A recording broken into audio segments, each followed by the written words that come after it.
Notify అనేది it is a regular process. అంటే నాకు ఈ అడ్రస్ పంపించవయ్యా అని. అంతే. ఇప్పుడు మీకు చిన్న ఎగ్జాంపుల్ అండి, కుకట్పల్లి ఒక మున్సిపాలిటీ, ఎల్బీ నగర్ ఒక మున్సిపాలిటీ, తర్వాత అట్లాగా ఏటిటికి అవి ఉన్నాయి. ఇప్పుడు హైదరాబాదుకి మనం కార్డు పంపించాలంటే, అడ్రస్ పంపించాలంటే, రిజిస్ట్రేషన్ చేసుకోవాలంటే ఏమంటాం? కేపీహెచ్పి హైదరాబాద్. అంటే KPHB is a one of the area, అంతే కదా. హైదరాబాద్లో అది ఒక part. Velagapudi it is village కదా, దాన్ని అమరావతిలో పార్ట్ అనడానికి అమరావతి ఎక్కడుంది అసలు ఇంతకీ? ఒరిజినల్ అమరావతి అనేటటువంటిది దేవుడి కూడా ఉన్నటువంటిది.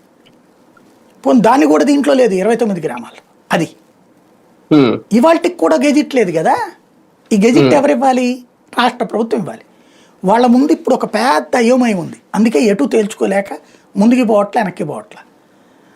ఈ 29 గ్రామాల్లో భూములు ఇచ్చిన రైతులు ఆ 29 గ్రామాలని మాత్రమే రాజధానిగా పెట్టమంటారు. గెజిట్ అట్టు ఇచ్చారనుకోండి, దేశంలో అతి చిన్న ఇది అవుతుంది, రాజధాని అవుతుంది. అవునా? దక్షిణాదిలో చెన్నై ఎంత, బెంగళూరు ఎంత, హైదరాబాద్ ఎంత, కేరళ ఎంత, ఇవన్నీ దక్షిణాదే కదా. పాండిచ్చేరి కానీ. అంటే ఇప్పుడు ఆ 29 గ్రామాల వరకు ఇవ్వమన్నా ఏంటి? 29 గ్రామాల వరకే రాజధాని అన్నారు అనుకోండి. అవును.